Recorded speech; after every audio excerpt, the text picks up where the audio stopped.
Jangan marah saya kalau ada panggilan nanti ataupun ada radio car yang singgah di rumah anda. We are monitoring. Jangan behave yourself. Saya ingat Fahmi gurau saja.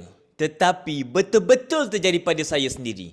Tak sangka dengan hanya bersuara di TikTok, saya ditahan seperti penjenayah. Semalam 30 hari bulan 9, sekumpulan polis dari Bukit Aman datang ke rumah saya pada jam 1 pagi.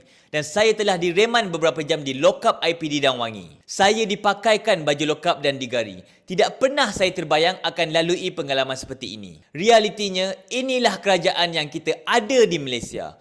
Penjenayah yang lebih berat masih bebas berleluasa. Tetapi rakyat yang berani bersuara terus ditindas seperti penjenayah. Ini kerana ucapan saya telah disunting oleh Reformasi United.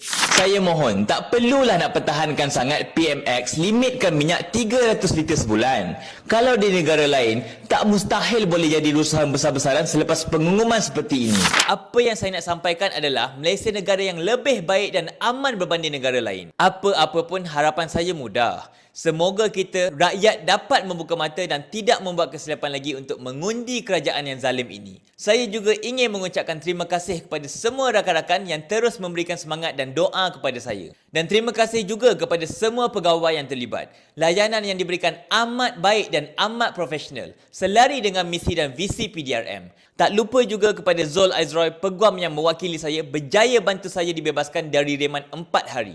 Kalau mereka ingat mereka berjaya mematahkan semangat perjuangan saya, mereka silap. InsyaAllah, saya akan terus berjuang dan bantu untuk menumbangkan kerajaan kini pada pilihan raya yang akan datang.